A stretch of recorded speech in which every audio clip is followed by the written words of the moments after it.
Assalamualaikum warahmatullahi wabarakatuh. Waalaikumsalam warahmatullahi wabarakatuh. Pak Ustadz, gini, alhamdulillah 2016 lalu saya memutuskan untuk jadi mualaf. Alhamdulillah. Lalu Alhamdulillah. sampai 2022 belum ada titik cerah dari keluarga saya, keluarga besar saya pula untuk menerima saya sebagai mualaf. Dan kemarin itu alhamdulillah 2022 papa saya hubungin saya dan beliau bilang menerima saya, menerima suami saya, menerima anak-anak saya, alhamdulillah itu semua. Dan 2023 ini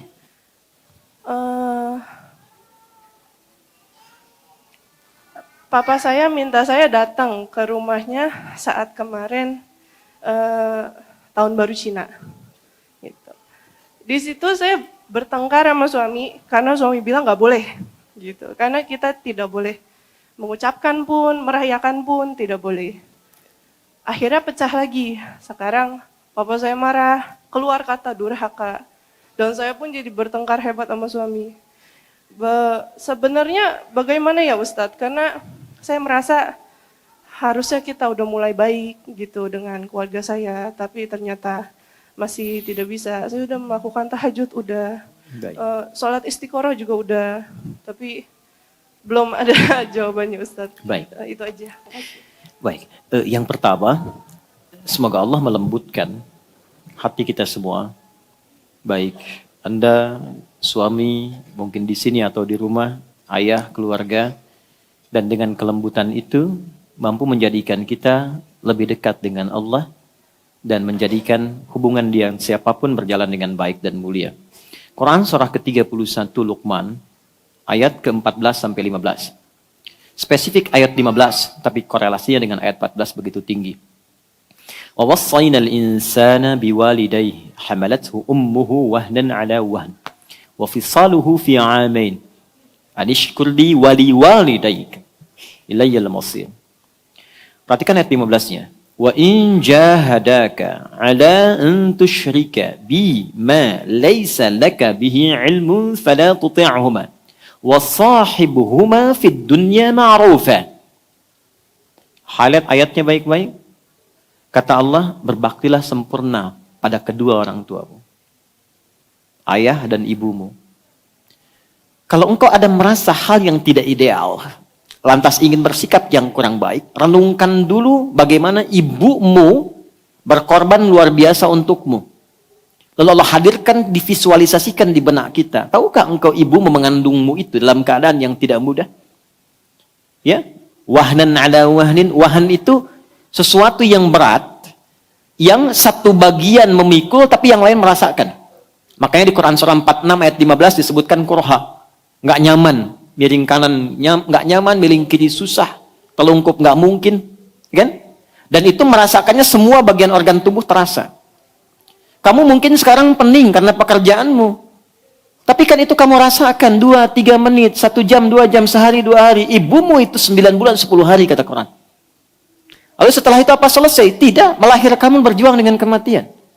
Apakah setelah itu selesai? Tidak, memberikan ASI untukmu optimal sampai 2 tahun. Kalau engkau mau marah kata Allah, pikirkan dulu. Kalau engkau mau mencela, mengekspresikan ketidaksukaanmu karena satu sikap, renungkan dulu. Apakah ibumu pernah berkata saat mengandungmu? Makanya nanti di Quran surah 17 ayat 23 sampai 27 sampai fala taqul lahuma uffi wa la tanharhuma. Untuk berkata saja jangan lakukan kata Allah, karena enggak bisa menyaingi apa yang diberikan orang tua kepada kita.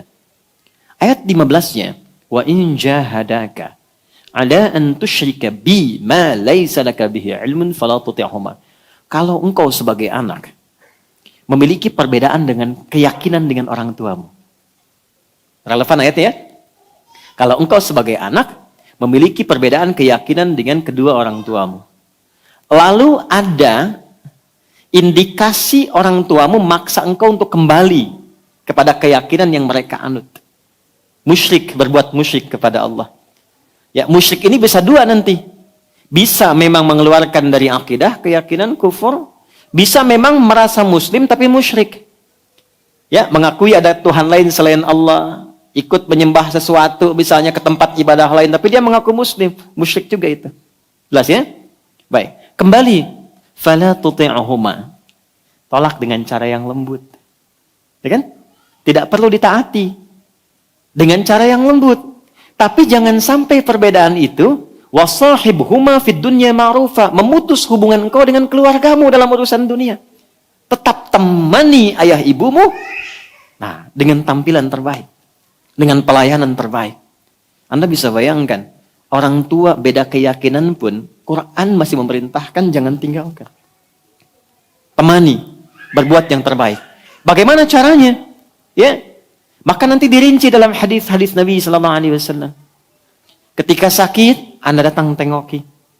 Ketika ada kelebihan, kirimkan makanan. Ada masak, kirimkan. Tengokin. Doakan mendapatkan hidayah. Ya? Dan berikan servis yang terbaik. Nanti kalau orang tua bertanya, kamu kok berubah begini? Katakan, Islam yang meminta saya untuk berbakti pada mama. Kan kita beda keyakinan. Islam yang mengajarkan pada saya, beda keyakinan, tidak harus saya kehilangan cinta pada mama. Tampilkan itu. Itu yang dilakukan Ammar bin Yasir saat ibunya mogok makan. Beliau pijitin, beliau datang, istilah kita aja lah, di servis yang terbaik, hidangkan yang terbaik, sampai ibunya luluh.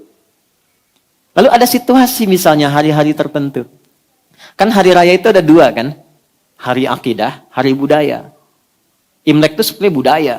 Imlek itu sebetulnya budaya, bukan hari akidah asalnya. Cuma ada sebagian yang melekatkan itu pada akidah. Jadi kan?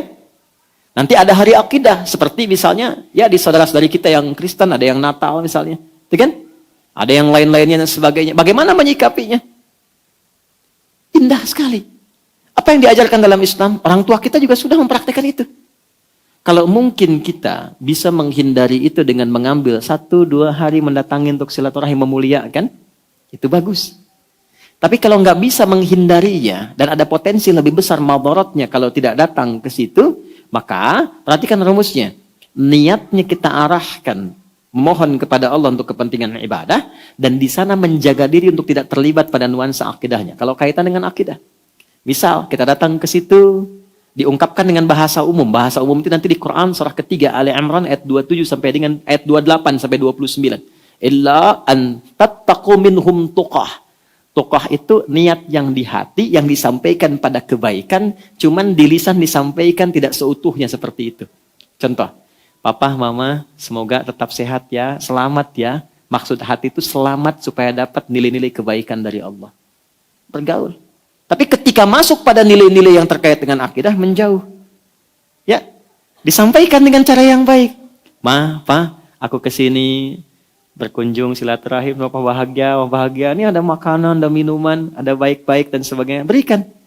Mama, Papa, kalau mau ibadah, mau apa, silahkan ya, aku di depan ya, misalnya apa. Itu lebih damai ke dalam jiwa, lebih dianjurkan dari Al-Quran, dibandingkan kita memutus sekaligus seperti itu.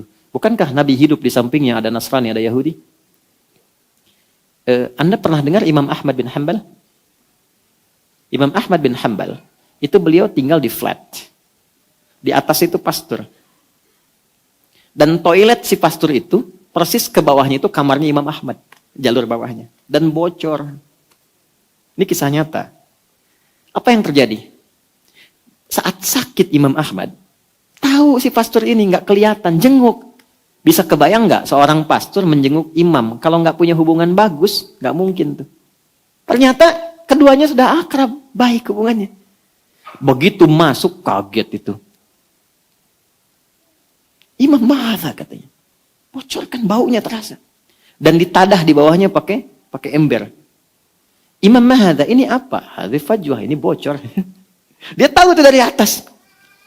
Lalu beliau katakan, Imam, kenapa engkau nggak beritahu saya?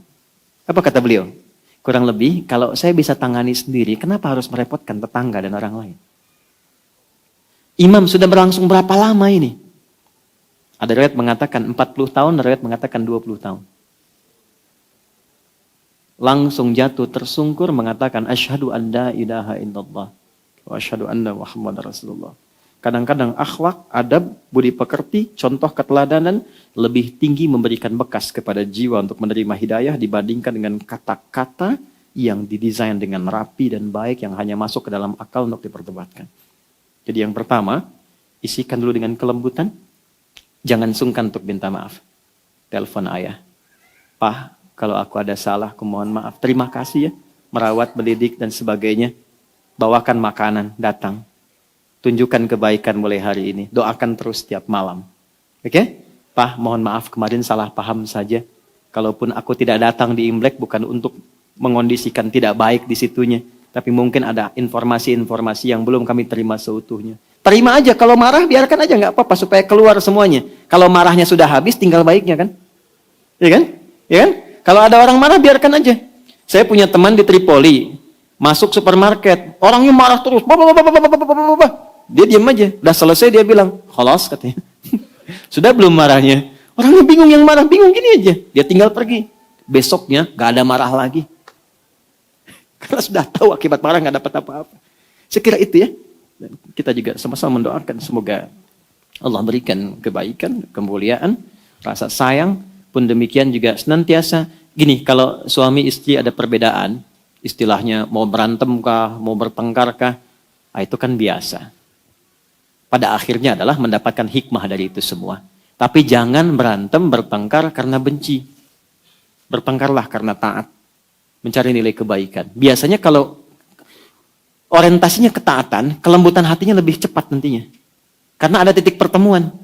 Tapi kalau orientasinya mencari pembenaran, itu sulit menemukan jalan keluar yang baik nantinya. Maka saling mendoakan dulu. Anda pun datang ke suami minta maaf. Ya, minta maaf, turunkan dulu. Ya, pelan-pelan, setelah itu saling mengerti dan berbuat baik dalam kebaikan. Sampaikan, Pak, engkau menginginkan mama papa masuk Islam atau tetap dalam misalnya kondisi sekarang? Daripada kita pertahankan belum tentu dapat hidayah, bukankah sebaiknya kita berdoa memohon dan menampilkan kebaikan? Jelas ya? Wallahu a'lam bishawab. Jazakallahu khair. Ustaz tadi ada ya. Terima kasih juga dari Ahwat atas pertanyaannya, Masya Allah. Ini juga sering kita lihat dalam keseharian, terutama kalau kita di media sosial, di waktu-waktu yang mungkin bagi umat keyakinan lain itu adalah waktu-waktu yang sangat sakral buat mereka dan mengharapkan seorang pemimpin, apakah itu pemimpin daerah, pemimpin negara, untuk bisa menghadiri bahkan mengucapkan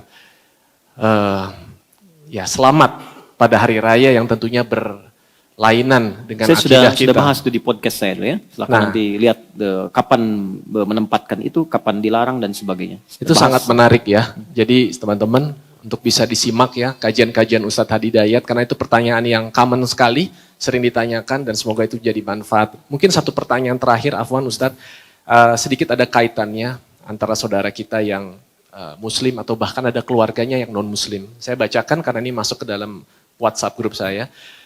Saya punya ibu kandung yang dulu Islam, namun ternyata menjadi non-Muslim. Lalu akhirnya kami sempat bertengkar, sampai bahkan ada kekerasan fisik yang terjadi. Dan kata-kata yang tidak baik yang disumpahkan kepada saya. Saya sudah berusaha memperbaiki, tapi sumpah serapah itu kerap diucapkan. Bagaimana ya Ustadz saya menyikapinya? Sampai sekarang saya masih sering dikatakan berbuat masalah yang ini semakin menjadikan saya takut untuk memperbaikinya. Mohon arahan Ustadz. Baik. Celaan itu hal yang lumrah dalam kehidupan. Dan itu fitrah. Ya, tinggal menempatkan dirinya di mana. Kalau Anda orang baik, kata Imam Syafi'i, Anda pasti akan dicela oleh orang yang kurang baik. Kalau Anda kurang baik, pasti Anda akan dicela oleh orang yang baik. Celaan dari yang baik kepada yang kurang baik, mengingatkan ia supaya kembali baik. Celaan dari yang tidak baik kepada yang baik adalah pengukuhan dari Allah bahwa Anda sudah menjadi baik. Begitu menempatkannya, kita nggak mungkin lepas dari celaan. Allah dicela oleh orang kafir. Malaikat dicela, Rasul dicela, Nabi dicela, ulama dicela. Anda Tuhan bukan, malaikat bukan, Rasul bukan, Nabi bukan, sahabat bukan. Nggak pengen dicela, itu mustahil. Ya, itu mustahil. Pasti kita akan dapatkan. Anda mau ngaji ke sini, sebelumnya kumpul-kumpul di tempat mungkin yang kurang ideal. Tiba-tiba ngaji, teman Anda bilang, soleh, padahal namanya Adrian misalnya. Ya, kalimat soleh itu sebetulnya bukan ingin mengejek. Tapi pengukuhan yang Allah titipkan lewat lisan orang itu bahwa Anda sekarang sudah mulai menjadi lebih baik. Maka nggak perlu marah. Disitulah turun Quran surah ke-25 Al-Furqan itu. Wa ibadur rahmanil ladzina yamshuna 'alal ardi hauna wa idza khatabahumul jahiluna qalu salama. Ya, alhamdulillah masih Adrian kok masih Maulana juga gitu kan. Nah, cuma kita berusaha menjadi lebih baik. Wow, ahli surga nih. Enggak juga, belum jelas. Mungkin kamu bisa lebih baik dibandingkan dengan saya. Pelan-pelan. Setelah itu berpisah, biar dia berpikir dulu. Malamnya doakan. Besoknya kirimkan makanan. Tumben ngasih. Bukan. Quran yang mengatakan untuk berbagi. Qadar Allah ada rizki, mudah-mudahan baik diterima.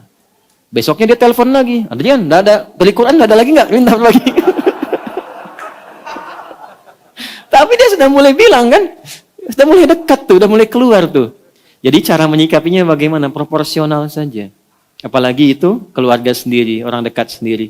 Kalau memang yang dimiliki baru itu, ya memang punyanya itu. Yang harus ada itu adalah kelapangan hati. Kelapangan hatinya. Nah, apa yang diberikan oleh Allah, boleh jadi begini. Ini adalah ayat Anda. Quran surah ketiga, surah Ali Imran, ayat 133 sampai 134.